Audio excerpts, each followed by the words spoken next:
paano nabanggit ang pangalan ni Presidente, pangalan ni Marcel Soriano, at iba't iba pang personal? Your Honor, ito yung confidential informant na nakunan ko ng statement. At ito, Who is this confidential informant? hindi ko po maalala, Your Honor. Anak ng Sa taga- patawala. Sa tagal po, Your Honor. Alam mo, ikaw Morales, nagbabanggit ka ng pangalan ng mga personalidad, ultimo pangalan ng presidente, ultimo pangalan ng mga iba't ibang sikat na artista na wala ka na may ebidensya. Your Honor, Sinasabi galing sa informant. Your Honor, Sandali lang. Can you just let me Yes, finish? Ang sinasabi mo, galing sa informant. Ngayon, ang sinasagot mo sa akin, hindi mo natatandaan kung sino informant mo? Ha? Am I correct? Hindi mo natatandaan? Your Honor, Naninira ka lang na tao eh. Your Honor, pagpaumanhin niyo po, ako po bilang investigador, kumuha lang po ako ng salaysay. Ang confidential informant po, yung nag-declare. Yung pong lahat ng kanyang testimonya, ni-reduce ko po yun doon sa kanyang sworn statement.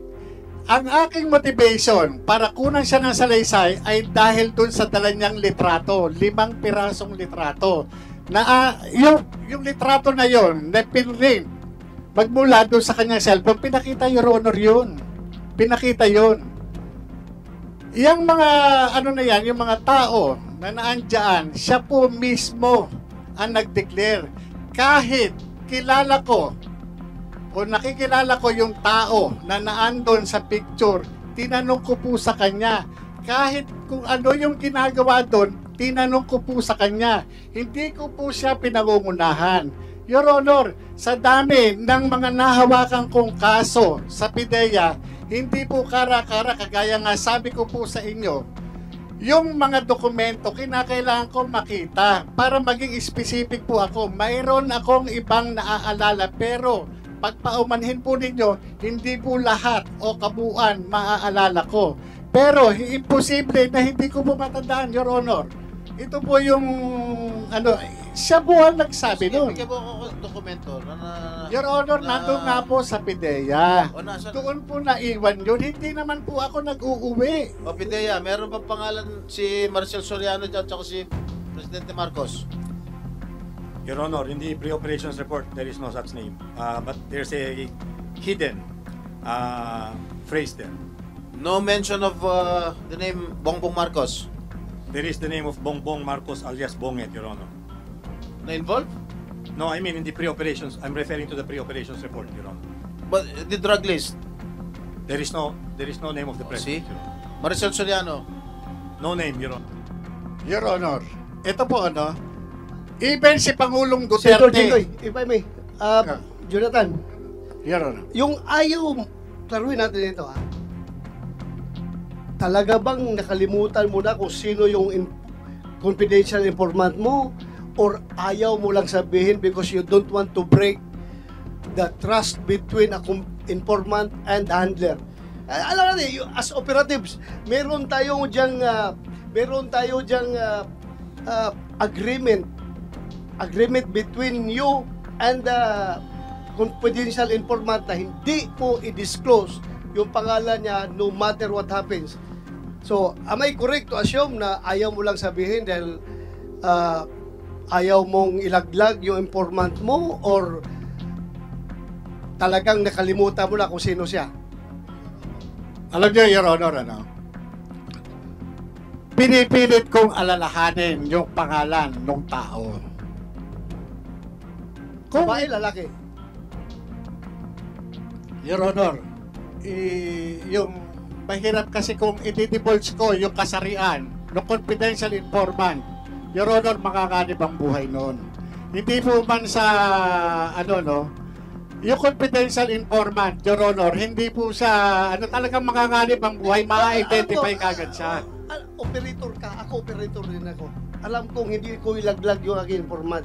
Pero andito na tayo sa punto na ikaw na mismo ngayon, yung kredibilidad mo ang tinatanong mo, baka nagsisinungaling ka dahil baka gawa-gawa mo lang ito dahil wala kang maituro na informant eh. Ito just a piece of advice.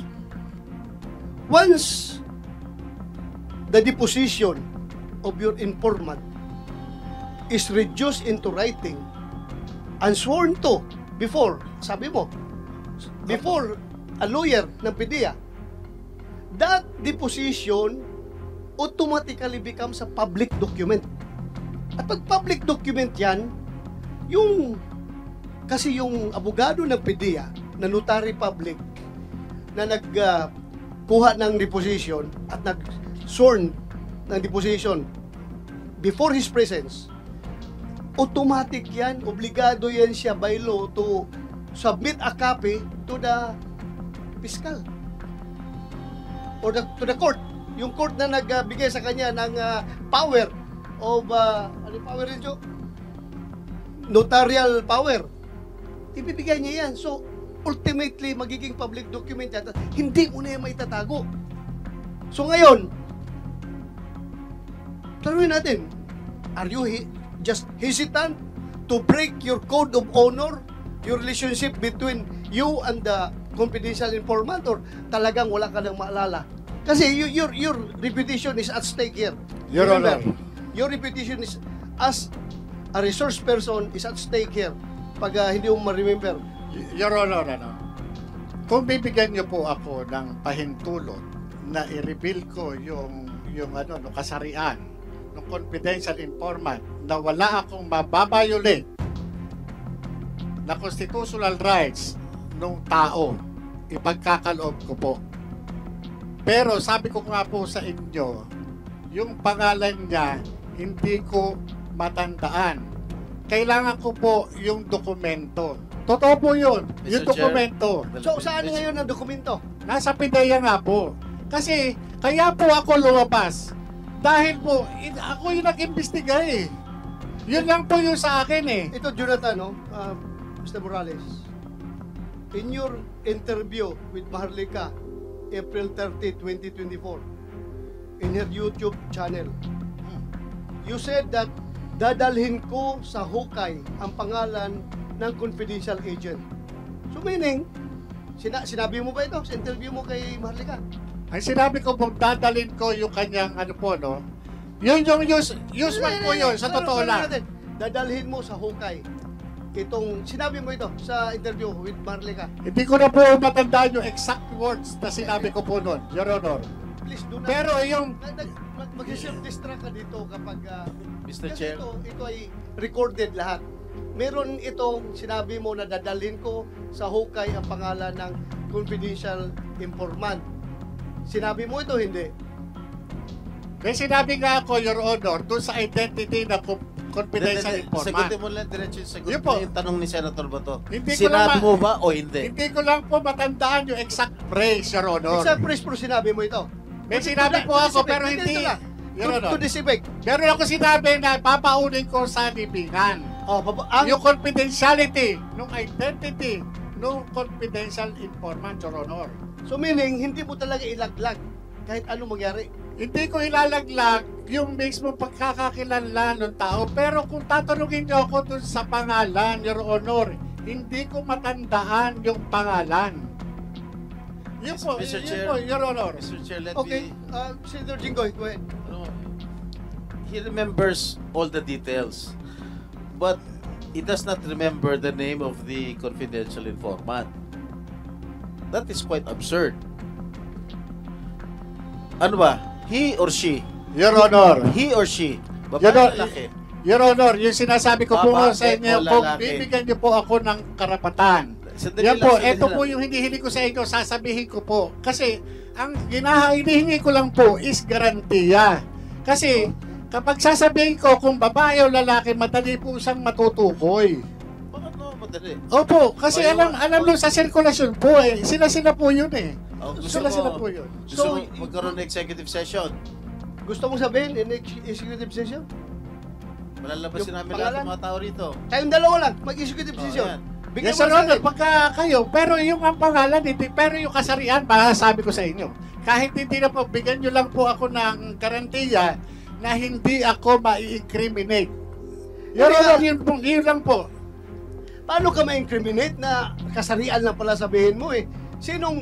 How many, anong population ng gender na lalaki o gender na babae sa buong mundo? Your Honor, pagka nagsabi ho ako, masusunog. Wala na magtitiwala sa law enforcement. Oo, Lalo regardless. sa magbibigay ng Kasi trabaho. ngayon, ikaw ang nasusunog ngayon eh. Kapag hindi mo sasabihin, ikaw ang nasusunog. Ito totoo lang ha. I am giving you an advice. Ikaw ang nasusunog ngayon dahil tinatago mo yung identity ng informant mo. I understand your position na ayaw mong ilaglag yung ahente mo. Pero ito, nandito na tayo ngayon sa hearing na ito. Baka naman kahit na executive decision, pwede mong sabihin sa akin kung sino yung informant mo. Oh, dalawa lang kayo. Sige. Dalawa lang tayo. Pareho kayo Wala. ano? Your Honor, kung ito, yung pangalan, alam ko, kaya nga hindi, sa totoo lang, Your Honor, hindi ko nga ho alam, hindi ko na matandaan sa tagal. Bali At wala. saka yung sinasabi, Your Honor, ni Senator Jinggoy, na lahat ng detalye alam ko. Your Honor, hindi ko nga alam yung ibang detalye. Kung ano lang po yung natatandaan ko, yun lang po. Alam mo, hindi ka panipaniwala itong mga sinasabi mo dahil yung mga ibang detalye, alam mo. Yung ibang naitatanong namin, hindi mo na alam, hindi mo na matandaan. Ultimo yung gender nung confidential informant, whether babae o lalaki, hindi mo rin, ayaw mo rin sabihin. Yung pangalan, nakalimutan mo. Pero samantalang yung mga ibang tinatanong namin sa inyo, way back, alam mo.